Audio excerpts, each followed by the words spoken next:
Bismillahirrahmanirrahim. Assalamualaikum warahmatullahi wabarakatuh. Baik, melanjutkan pertemuan kita praktikum. Kali ini kita praktikum yang terakhir ya, sebelum sebelum UAS. Jadi untuk pertemuan kali ini kita akan coba untuk mereview kembali materi-materi yang udah kita pelajari di pertemuan-pertemuan sebelumnya. Nah, mengingat materinya cukup banyak, jadi kita singkat saja poin-poin pentingnya saja untuk kita review kali ini. Baik, langsung aja kita mulai di materi yang pertama, yaitu sorting untuk pertemuan pertama setelah UTS, dimana apa itu sorting? Sorting adalah pengurutan suatu data dari suatu tempat penyimpanan,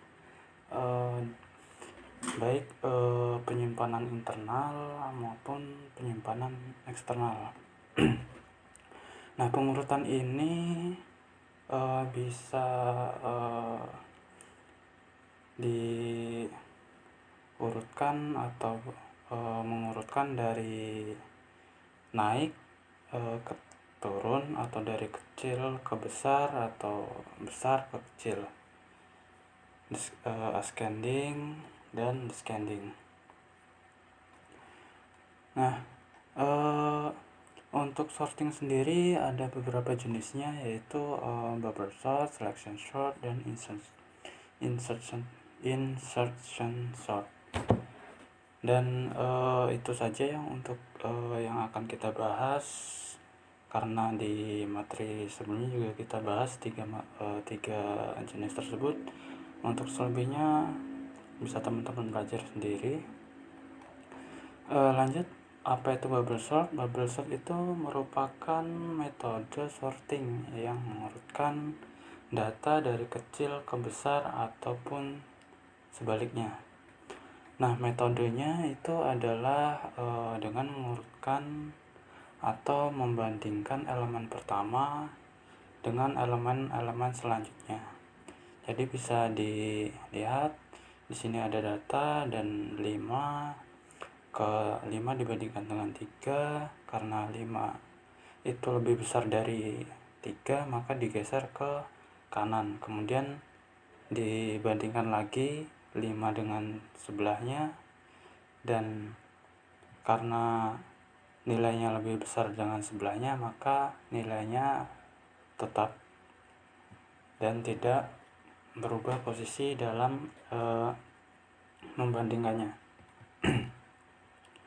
Nah, untuk lebih jelasnya bisa teman-teman cek di Visualku.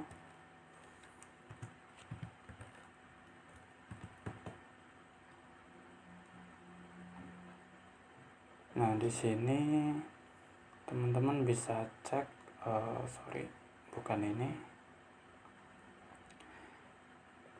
Nah, teman-teman di Visualku bisa cek seperti apa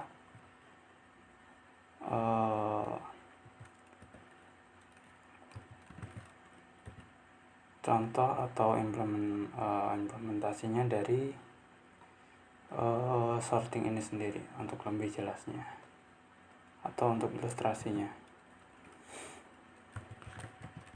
Kita coba. Nah, ini dia visualgo.net. Nah, di sini teman-teman bisa cek seperti apa ilustrasinya dari sorting itu sendiri. Nah, lanjut, selanjutnya adalah selection sort, dimana selection sort ini adalah metode pengurutan juga, yang dimana pengurutan ini dapat dimulai dari yang terbesar atau terbesar ke kecil ataupun kecil ke besar. Nah, cara dari selection sort ini sendiri adalah membandingkan data dengan satu persatu nilai elemen sampai ke elemen terakhir. Nah, bisa dilihat contohnya seperti ini. Ilustrasinya itu di sini ada data 2413, dimana 2 ini dibandingkan dengan elemen selanjutnya yang bernilai 4, kemudian 2 karena 2 ini lebih kecil dari 4, maka posisinya tidak berubah. Nah, kemudian 2 dibandingkan lagi dengan elemen yang setelah elemen kedua atau elemen ketiga. Nah, di sini ada perubahan posisi karena elemen ketiga ini lebih kecil, maka posisi pembandingnya akan berpindah ke elemen ketiga, dan elemen ketiga dibandingkan dengan elemen keempat. Nah, karena elemen keempat ini tidak ada atau elemen ketiga ini lebih kecil, maka elemen ketiga yang bernilai 1 pindah ke depan, dan elemen pertama atau yang bernilai 2 itu berpindah posisi ke elemen ketiga. Nah, seperti itulah ilustrasinya. Kalau untuk lebih jelasnya bisa cek juga di VisualGo. Sama juga insertion juga bisa dicek di VisualGo buat lebih jelasnya. Nah, di sini ada bubble sort, selection sort, insertion sort, dan ada juga yang lainnya juga. Nah, selanjutnya adalah insertion sort, di mana metode ini adalah metode pengurutan data sama seperti tadi, yaitu dari kecil ke besar bisa, dari besar ke kecil juga bisa, dimana cara mengurutkannya ini adalah membandingkan setiap data dengan data yang sebelumnya. Jadi untuk ilustrasinya seperti ini, dimana ada data 6, 5, 3 dan seterusnya, dan elemen pertama angka 6 tidak berubah di tahap pertama karena sebelum angka 6 itu tidak ada datanya. Nah, di sini dilanjutkan tahap ketiganya, tanda merah ada di 5, berarti kita bandingkan elemen kedua dengan elemen pertama. Nah, seperti ini, dengan elemen kedua dibandingkan dengan elemen pertama, kemudian berlangsung ke tahap keempat, di mana dia berpindah posisi karena elemen kedua itu lebih kecil daripada elemen pertama. Jadi intinya itu adalah dia mengurutkan data dengan data yang sebelumnya. Nah, sini kita kemarin di pertemuan ini membuat contoh programnya dengan menggunakan bahasa C++, dan di sini sudah saya sudah ada atau saya ambil dari kode dari luar karena saya belum sempat bikin kode sendiri. Jadi kita jelaskan saja kode yang ada di sini. Nah, tadi bubble sort, ini dia yang bernama bubble sort. Ini adalah kode Python-nya, dimana kita bikin fungsinya dengan nama fungsi bubble sort, dan kita bikin parameter val atau value. Kemudian di sini kita bikin pakai pengulangan. Jadi bisa dilihat kalau di bubble sort ini, sorting di Python ini lebih simpel daripada di C++. Jadi di sini ada for, kita menggunakan perulangan, pass num in rank. Nah, di sini ada modul len. Nah, len ini berfungsi untuk membalikan data. atau bisa dikatakan dia memberitahu jumlah datanya ada berapa. Jadi misalnya datanya atau arraynya itu ada 10. Nah, dia dimulai dari indeks ke 0 sampai indeks ke 9. Jadi len ini fungsinya adalah memberitahu ada berapa elemen atau data yang ada di dalam list kita. Nah, kemudian diikuti dengan perjabangan if, dan di sini ada tmp value i plus 1 dan value i plus 1 sama dengan tmp. Ini daftar arraynya atau daftar list yang akan kita urutkan, dan di sini kita panggil fungsi daftar angka, kita panggil fungsi bubble sort, kemudian kita ikutkan juga arraynya, daftar listnya, kemudian kita panggil. Nah, kalau kita jalankan dia akan seperti ini, agak lama.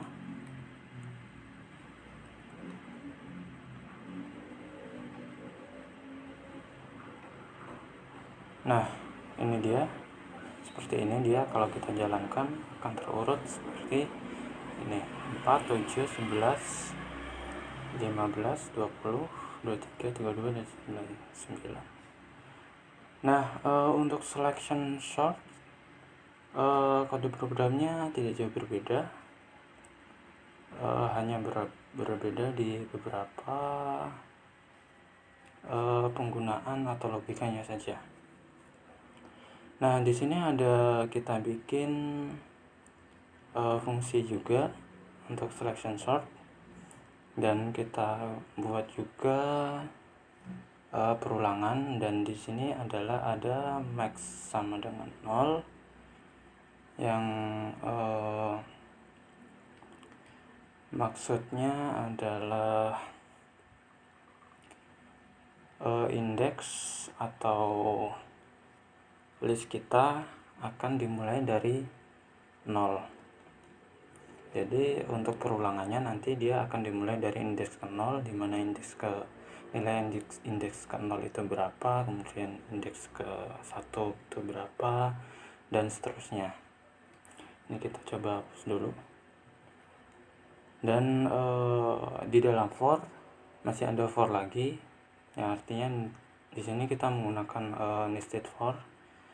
Dan di sini ada for lokasi in rank, dan di sini ada satu isi dari listnya, kemudian ada tambah satu ya, supaya nanti dia dapat terus bertambah secara berulang-ulang untuk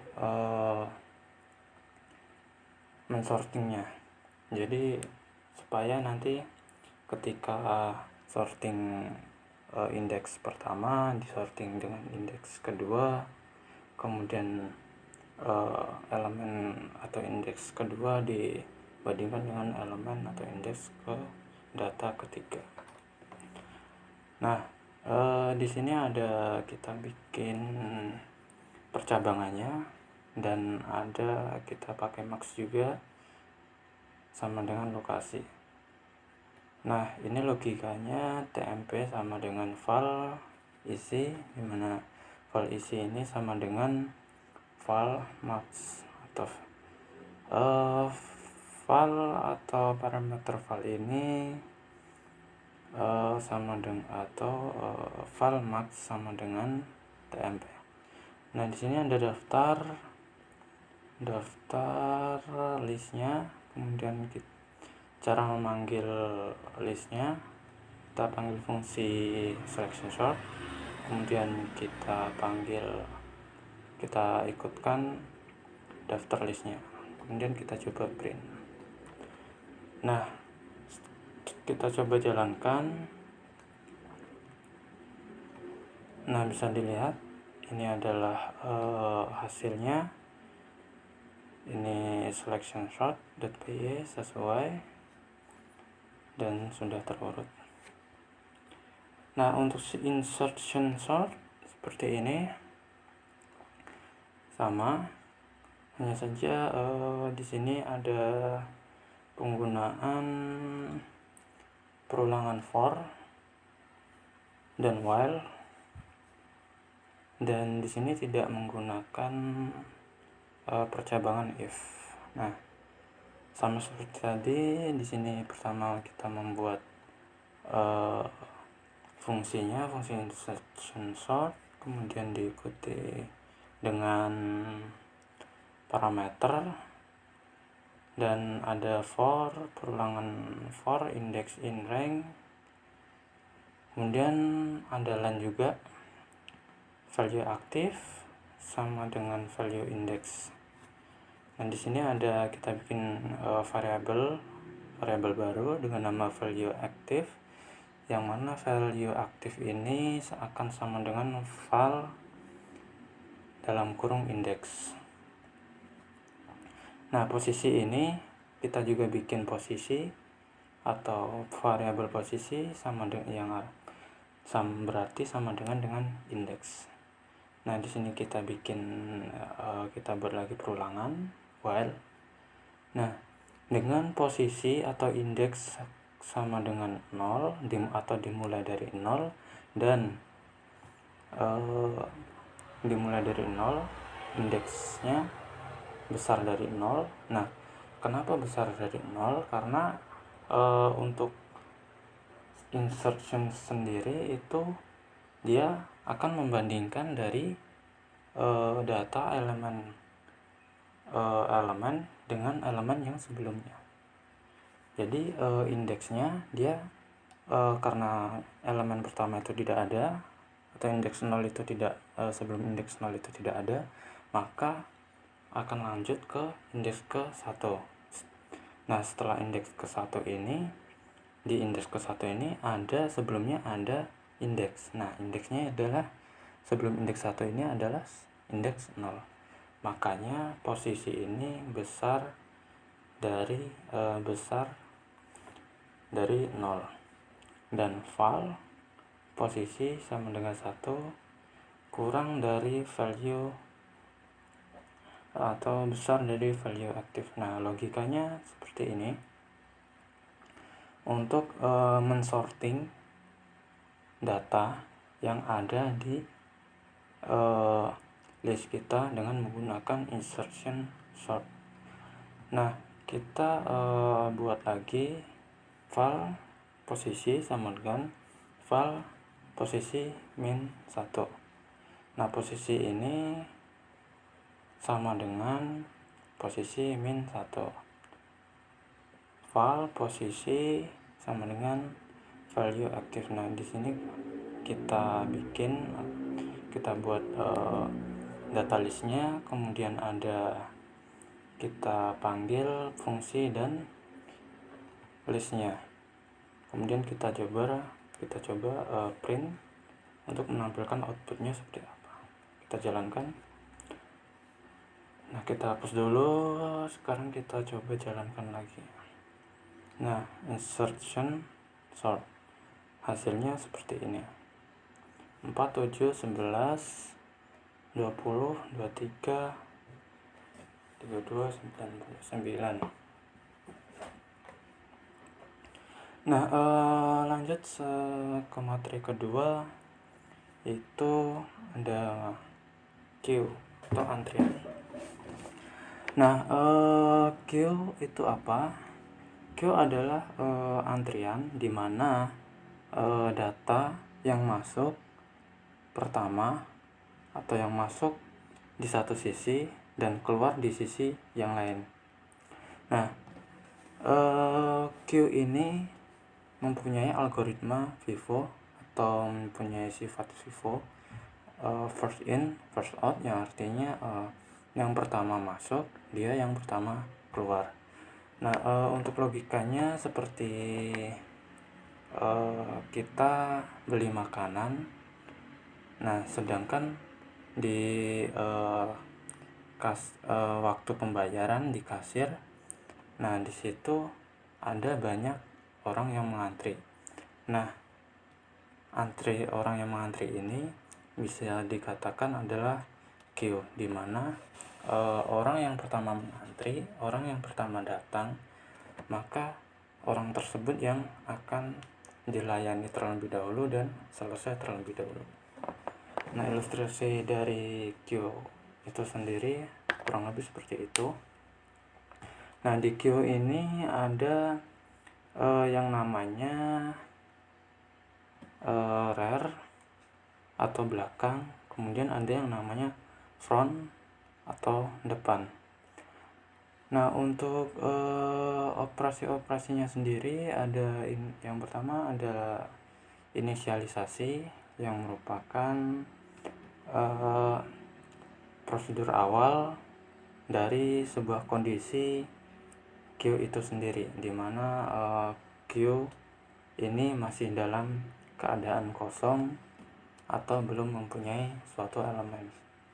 Nah, yang kedua ada in queue, di mana in queue ini adalah insert queue atau memasukkan elemen atau data baru ke dalam queue. Nah, selanjutnya ada dequeue atau delete queue, yang berarti menghapus atau prosedur untuk menghapus elemen yang ada di dalam queue. Nah, menghapus ini bisa dikatakan mengambil atau mengambil data atau data yang telah keluar dari antrian itu sendiri. Nah, untuk operasinya yang berhubungan dengan jumlah elemen suatu queue ada sys, di mana operasi ini banyak untuk mendapatkan banyaknya elemen dari queue. Nah, selanjutnya ada empty, di mana empty ini adalah untuk memeriksa atau mengetahui apakah queue itu dalam keadaan ada isinya atau tidak. Nah, kemudian ada full.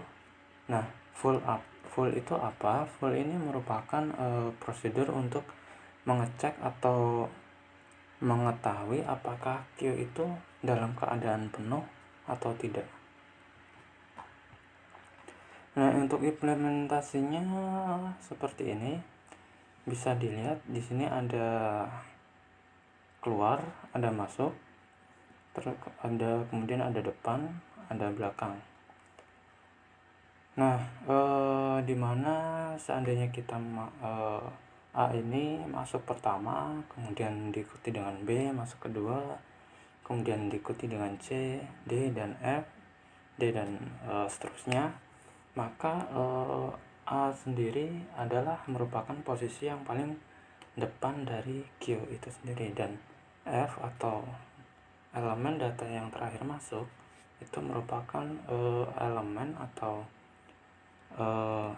bagian belakang dari Q itu sendiri.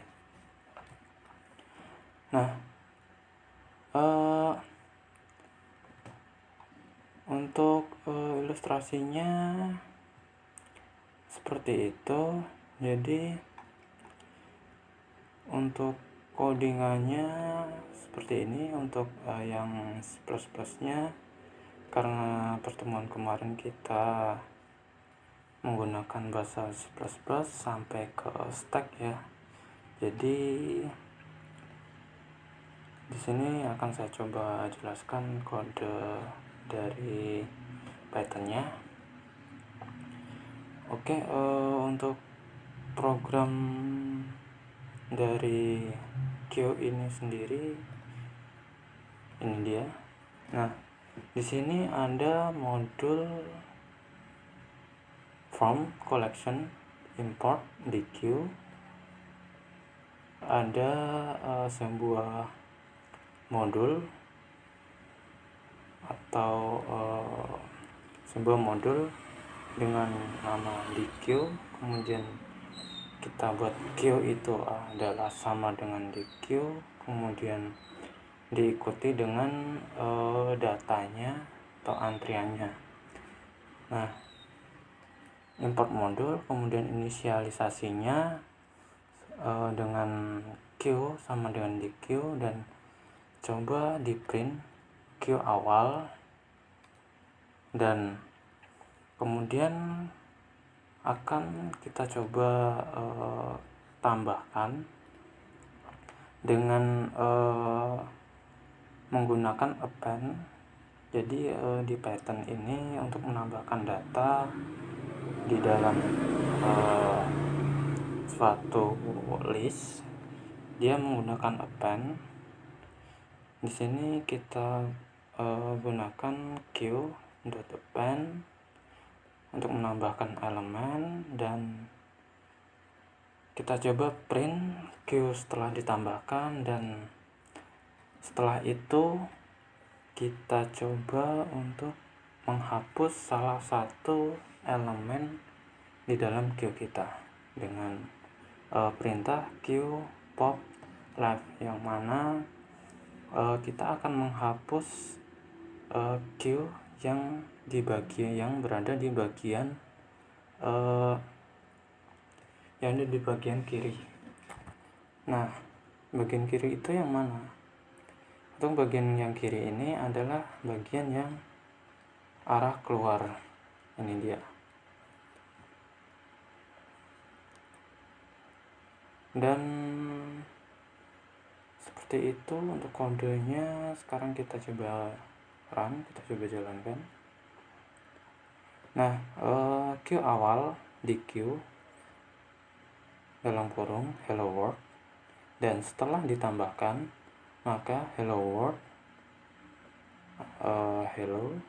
world belajar start, dan kita akan menghapus salah satu Q yang ada di salah satu elemen yang ada di list dengan menggunakan Q ini. Nah, bisa dilihat hasilnya itu word belajar start. Nah,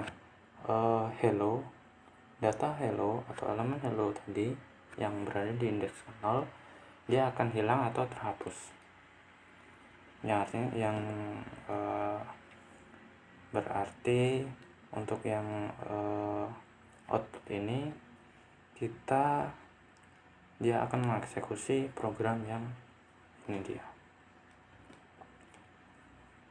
Oke, lanjut ke modulnya. Nah, itu dia contoh dari program Python. Karena untuk teorinya kurang lebih sama, dan hanya berbeda di program atau penggunaan model tertentu saja di Python dan C++. Nah, selanjutnya kita masuk ke stack. Stack sama seperti Q, dia antrian juga, yang mana antrian ini dia memiliki sifat yang berlawanan dengan Q. Nah, jika Q tadi memiliki sifat FIFO, first in first out, atau yang pertama masuk dia pertama keluar, maka di stack ini akan berbeda, yang mana dia yang terakhir masuk, dia yang pertama keluar. Nah, stack disebut juga tumpukan di mana data hanya dapat dimasukkan dan diambil dari satu sisi saja. Nah, maksudnya stack ini diambil dari satu sisi saja. Jadi stack dia bisa diambil dari depan saja. Misalnya dari tadi kan dia memiliki sifat LIFO, last in first out, dimana yang terakhir masuk dia yang pertama keluar. Jadi ibaratnya seperti kita punya wadah, dan punya wadah dengan ukuran yang sama dengan yang ingin kita masukkan. Jadi misalnya kita punya bola. Nah, bola tersebut ingin kita simpan ke dalam wadah, dan wadahnya itu ukurannya sama dengan diameter bola tersebut. Nah, ketika kita ingin mengambil, maka kita dapat mengambilnya hanya dari satu sisi saja, dari bagian atas saja. Nah, untuk ilustrasinya lebih jelasnya seperti ini.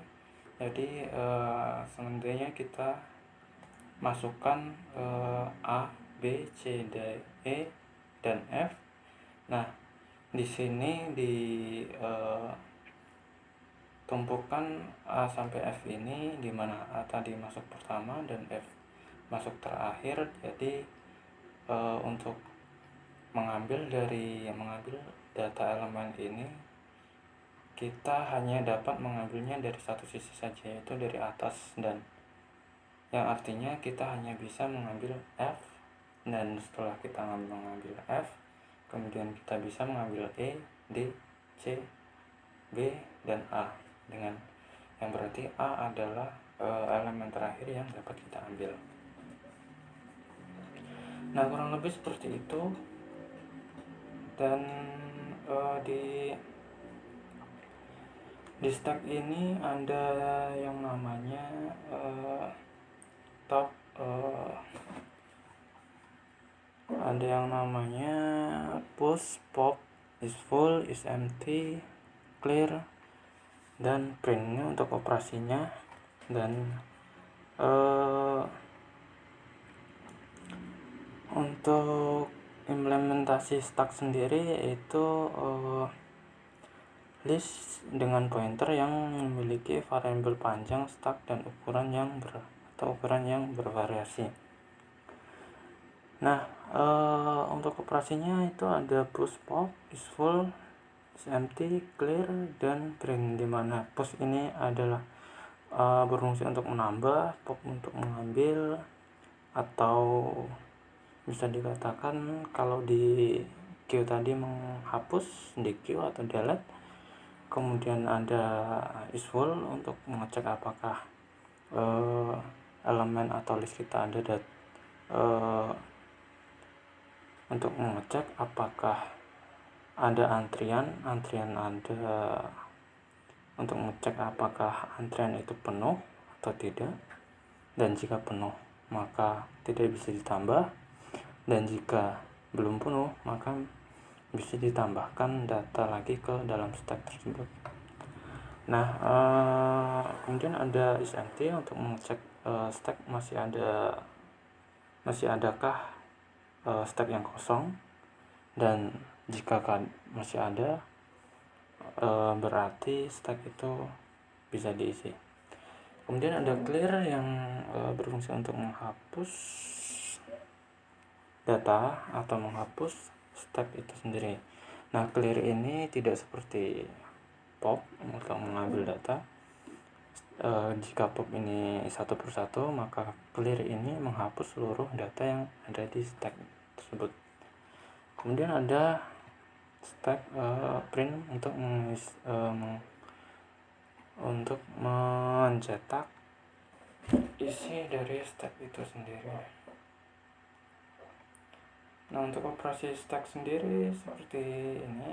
Pertama, mendefinisikan stack, kemudian mendefinisikan max, stack maksimumnya, kemudian ada kita membuat variabel array-nya, dan setelah itu kita mendeklarasikan operasi-operasi atau fungsi-fungsi yang akan kita gunakan, seperti yang akan kita gunakan di dalam program kita, yaitu operasi-operasi tersebut adalah push, pop, is full, dan is empty. Nah, ini adalah contoh program dari stack dengan menggunakan C++. Nah, stack ini dia memiliki dua tipe, yaitu single stack dan ada lagi double stack.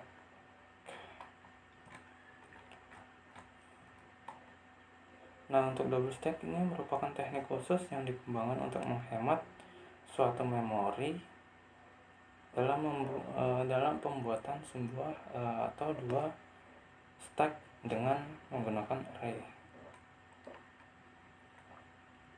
Nah, bisa dilihat di sini ada dua algoritma atau dua array, dan di sini untuk single stack tadi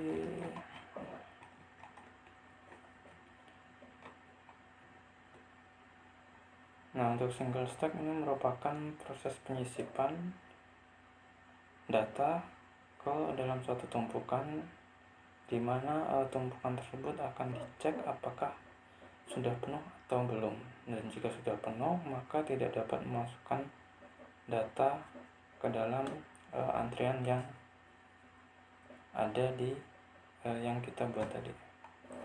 Nah, sekarang kita coba untuk melihat program stack itu sendiri dengan menggunakan bahasa pemrograman Python. Nah, di sini tidak seperti Q tadi yang menggunakan modul di Q, dan di sini langsung kita definisikan stacknya dengan data list atau data stack itu ada hello dan word. Kemudian kita print stack awal, kemudian kita coba tambahkan belajar, elemen baru dengan nama belajar, dan kemudian kita bikin tambahkan lagi dengan elemen baru yang bernama stack. Kemudian kita coba print stacknya. Kita coba print stack, dan di sini kita coba menghapus atau mengambil salah satu elemen di dalam antrian tersebut. Nah, bisa dilihat di sini tidak ada penggunaan isEmpty dan isFull ya. Jadi berbeda seperti yang di bahasa pemrograman C++. Jadi di sini tidak ada penggunaan isFull atau pengecekan suatu antrian sebelum kita ingin menambahkan atau memasukkan stack ke dalam suatu elemen. Nah, itu salah satu perbedaan dari bahasa pemrograman Python dan C++ yang udah kita pelajari sebelumnya. Nah, untuk stack kita coba jalankan. Nah, ini dia hasilnya, bisa dilihat programming stack.py, dan ini untuk stack awalnya. Kemudian setelah kita berhasil menambahkan dua elemen, dua data ke dalam stack, dan ini setelah kita mencoba menghapus salah satu elemen yang atau stack yang ada di antrian kita. Nah, itu saja penjelasan terkait stack. Sekarang kita coba masuk ke materi selanjutnya, yaitu modul dan package serta akses database. Nah, modul adalah sebuah file yang berisi kode pemrograman Python. Nah, untuk mengakses modul ini ada seperti ini: import modul, nama, format, atau cara kedua itu ada import modul, import nama modul as alias. Nah, ini adalah cara-cara untuk mengimport modul itu sendiri. Nah, seperti tadi kita udah sempat menggunakan salah satu import modul dalam pemrograman yang udah kita buat, yang udah dijelaskan. Nah, Q ini dia. Kita di sini menggunakan salah satu import modul, di mana import DQ ini adalah salah satu modul bawaan dari Python itu sendiri. Nah, modul sendiri ada dua jenis, di mana modul tersebut ada modul yang kita bisa kita buat sendiri, dan modul yang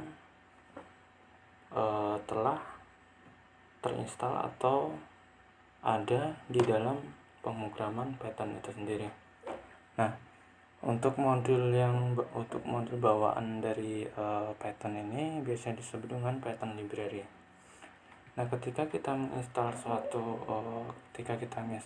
Python, maka secara otomatis modul-modul tersebut akan terinstall ke dalam komputer kita. Nah, untuk modul seperti itu penjelasannya. Nah, selanjutnya kita coba ke package.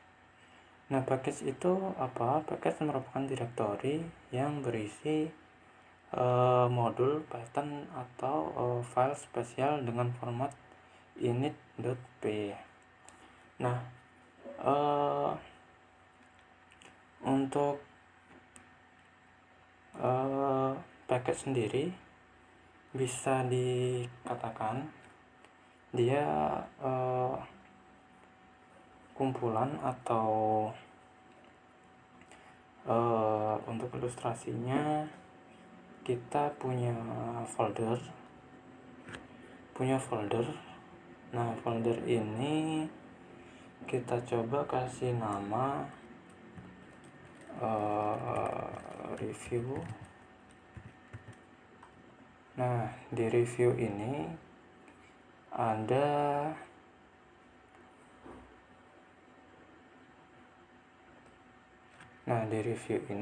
yang namanya init.py.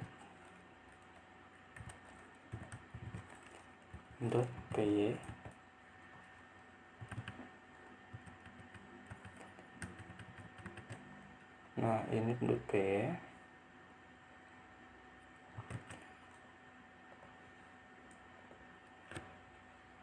Nah, file init.py ini kemudian kita coba, kemudian ada file lagi, kita coba file.py. Nah, kurang lebih seperti ini. Jadi ini review ini bisa dikatakan adalah suatu package. Nah, untuk lebih jelasnya seperti ini. Untuk latihan atau direktori latihan ini bisa diilustrasikan adalah review. Kemudian di dalam review atau latihan itu ada file yang namanya init.py, kemudian kata.py yang kita buat tadi file.py ini, kemudian ada nomor.py dan seterusnya. Itu adalah contoh dari package itu sendiri. Nah, selanjutnya ada akses database. Nah, untuk akses database sendiri itu untuk pertemuan yang ini kita coba instalasi database-nya, instalasi toolsnya, dimana tools yang dibutuhkan itu ada PySQL, kemudian ada SAM. Jadi sama seperti pemrograman Java dan PHP. Jadi Python ini bisa kita gunakan untuk mencoba untuk mengakses database di server. Nah, untuk database yang dapat digunakan di Python ini ada MySQL, PostgreSQL, Oracle, SQLite, Getfly, MySQL, Microsoft SQL Server 2000, Informix, Interbase, dan Sybase. Nah, di dalam Python ini ada sebuah modul yang bisa untuk mengakses database itu sendiri. Nah, nama modulnya itu adalah modul PyMySQL. Nah, jika teman-teman ingin mencoba akses database, teman-teman bisa coba buka cmd, kemudian install PyMySQL-nya. Nah, setelah PyMySQL terinstall, kemudian bisa coba dengan mengetik import PyMySQL di dalam Python terminal. Nah, Python, kita coba copy saja.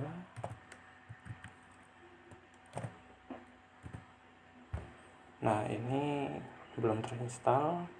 Sebelumnya saya sudah sempat menginstal, tapi karena harddisk saya rusak, jadi di harddisk yang ini saya belum coba install modul PyMySQL itu sendiri. Nah, untuk lebih mudah, sebenarnya teman-teman bisa menggunakan suatu IDE Python, yaitu Pygame. Nah, untuk Pygame ini lebih mudah karena di sana kita tinggal masuk ke menu file seperti gambar ini. Karena saya belum mencoba install Pygame di harddisk baru, jadi saya ambil gambar saja. Bisa dilihat di sini ada file, kita masuk ke Pygame-nya, kemudian kita pilih file, dan di sini ada outer setting. Nah, di outer setting ini kita pilih setting for new project. Nah, kemudian setelah kita pilih outer new project, jadi kita akan masuk ke tampilan dari setting for new project itu sendiri. Nah, kemudian kita langsung pilih project interpreter. Nah, kemudian kita pilih project interpreternya, project yang mana yang ingin kita masukkan modul atau ingin kita masukkan modulnya. Nah, setelah kita pilih seperti yang di lingkaran merah ini yang saya tandai, nah di sini saya pilih modul atau project dengan nama T101. Jadi setelah kita pilih, nanti akan ada tanda tambah di sini. Nah, kita langsung klik aja tanda tambah, dan setelah kita klik tanda tambah, maka akan tampil seperti ini. Nah, jika udah tampil seperti ini atau belum tampil seperti ini, kita masuk ke search-nya, kita coba ketik PyMySQL. Nah, setelah kita masukkan atau ketik PyMySQL, kemudian ketemu, dan setelah ketemu kita pilih, kemudian kita coba install package. Nah, setelah install package selesai, kemudian yang lainnya selesai, install prosesnya selesai, kemudian kita close packamnya. Nah, setelah packkam di close selesai, setelah packkam di close, kemudian coba masuk lagi ke packkam, dan setelah masuk packkam teman-teman coba masukkan atau ketik import msql.cursor ini. Jadi itu dia, seperti itu untuk instalasi tools yang dibutuhkan untuk akses database. Nah, selanjutnya untuk kodenya seperti ini. Kita udah pelajari kode-kode penjelasannya dari kode program akses database ini sendiri di pertemuan atau video yang sebelumnya di akses database dengan Python. Nah, di sini sebelum kita mulai ngoding, jadi kita jalankan terlebih dahulu kita jalankan dulu packkam. Kita jalankan dulu sum-nya. Nah, di sum itu ada Apache, kemudian ada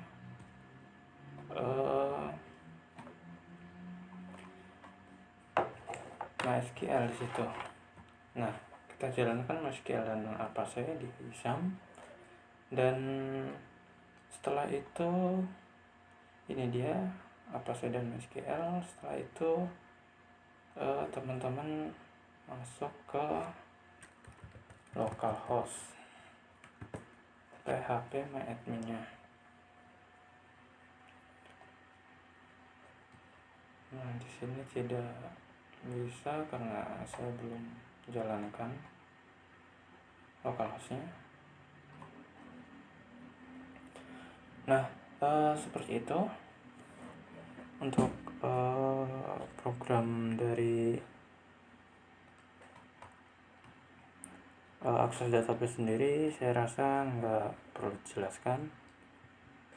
Nah, bisa dilihat di sini ada koneksi database-nya cukup jelas, dan di sini ada metode cursor, dan ini untuk menghapus tabel jika sudah ada, dan ini adalah kita create tabelnya.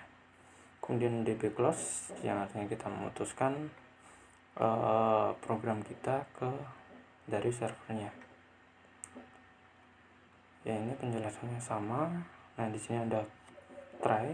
Nah, try ini berfungsi untuk menghandle jika ada suatu kesalahan atau error di dalam program atau memasukkan data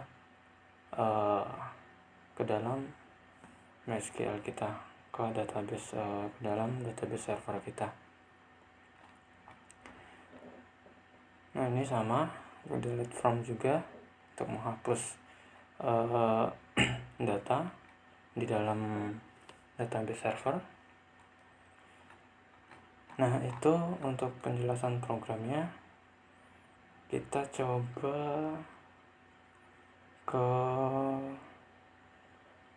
materi selanjutnya, yaitu search. Nah, search itu apa? Secara umum teman-teman mungkin sudah pernah mencoba atau sering teman-teman lakuin. Jadi search itu mencari suatu data dalam suatu list. Nah, jika list di dalam kehidupan sehari-hari kita atau realisasinya, search ini bisa kita temukan di Google atau Google Search. Ketika kita ingin mencari suatu artikel atau e-commerce, ketika kita ingin mencari barang yang ingin kita beli, atau makanan, GoFood, ketika kita ingin membeli makanan ke suatu makanan yang kita inginkan di aplikasi food atau di aplikasi pesan makanan. Nah, untuk jenis-jenis dari search ini sendiri ada 5 jenis. Yang pertama sequential search atau linear search, kemudian ada index sequential search, ada binary search, kemudian ada Fibonacci, dan selanjutnya yang terakhir ada interpolasi search. Nah, di sini kita mempelajari dua saja ya. Kemarin kita mempelajari dua saja. Pertama linear, kedua binary search. Nah, untuk penjelasannya saya rasa nggak perlu, teman-teman bisa lihat sendiri. Untuk programnya seperti ini, atau untuk penjelasannya yaitu sequential search adalah suatu teknik atau cara mencari suatu data dengan menelusuri semua data secara satu persatu. Nah, linear search ini cenderung lebih mudah dipahami karena kode programnya tidak terlalu rumit seperti binary search. Di sini ada fungsi, kemudian ada perulangan while, dan kita gunakan juga percabangan if else. Nah, selanjutnya adalah binary search atau pencarian sebuah elemen data di dalam array atau list dengan menggunakan cara membandingkan nilai depan maupun belakang dengan nilai yang ada di tengah array atau list. Nah, jadi binary search ini cenderung lebih cepat dalam pencarian datanya, karena untuk pencarian datanya dia dari 3 arah. Nah, arahnya itu ada dari kiri atau dari depan, kemudian dari kanan atau dari belakang. Kemudian data tersebut dibagi 2, diambil titik tengah dari data itu sendiri. Nah, untuk programnya bisa dilihat perbedaannya dengan sequential search. Untuk program dari binary search ini lebih rumit karena di sini kita untuk penggunaan perulangannya sama, hanya saja untuk logikanya dia sedikit lebih rumit dibandingkan dengan linear search di atasnya. Nah, yang terakhir adalah kelas, objek, dan metode, di mana kelas ini sendiri merupakan bagian dari object oriented programming. Nah, kelas ini dapat diartikan struktur data yang dapat digunakan untuk mendefinisikan suatu objek yang disimpan dan menyimpannya berupa data atau nilai dan perilaku dari kode program itu sendiri. Nah, untuk kelas ini sendiri mendefinisikannya, dia selalu diawali dengan kata kelas. Jadi ketika kita ingin membuat program kelas, maka pasti akan diawali dengan kelas dan diikuti dengan nama kelasnya. Nah, di sini untuk pendeklarasian ada kelas body, di mana kelas body ini bisa terdiri dari fungsi-fungsi, metode, ataupun atribut-atribut data dari kelas itu sendiri. Nah, untuk objek sendiri itu adalah sebuah variabel yang merupakan instan dari kelas itu sendiri. Nah, jika kita balik lagi ke programnya, itu adalah ini dia instan kelasnya atau objeknya. dan di sini kita panggil objek untuk output, menghasilkan outputnya. Di sini ada atribut, ini juga atribut.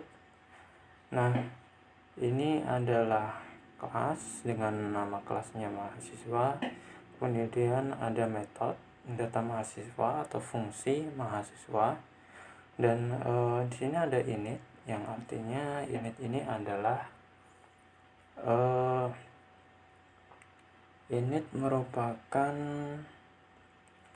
suatu metode atau yang bisa dikatakan init ini adalah metode konstruktor.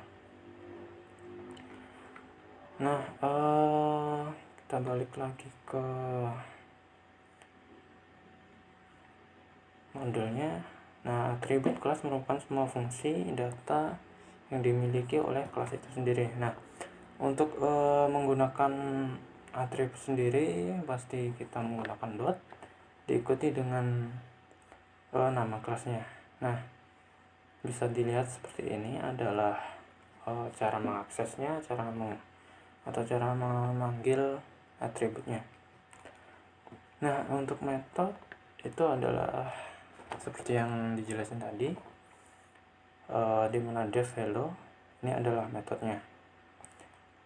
Metode merupakan fungsi yang ada di pada sebuah objek atau instan class. Biasanya metode ini sendiri selalu selalu memiliki tanda kurung. Di bahasa pemrograman manapun, baik di Python maupun Java dan PHP, sama, selalu diikuti dengan tanda kurung untuk metode. Nah, baik, itu saja pertemuan reviewnya. Kurang lebihnya mohon maaf, dan sorry ini kelihatannya terlalu panjang buat videonya, karena kita mereview materi praktikum dari awal. Jadi semoga dapat dipahami. Jika ada pertanyaan, kita diskusikan sama-sama di grup. Baik, itu saja untuk pertemuan kali ini, dan sebelum saya akhiri, kurang lebihnya saya mohon maaf jika selama ini dalam mengajar masih banyak kekurangan, salah kata dan sebagainya, karena saya sendiri masih dalam proses tahap belajar, dan saya di sini berusaha untuk semaksimal mungkin dalam memberikan pengetahuan kepada teman-teman terkait struktur data yang udah saya pelajari di semester sebelumnya. Baik, terima kasih, itu saja buat teman-teman. Semoga UASnya sukses dan memperoleh nilai yang bagus. Semoga bermanfaat. Terima kasih. Saya akhiri. Assalamualaikum warahmatullahi wabarakatuh.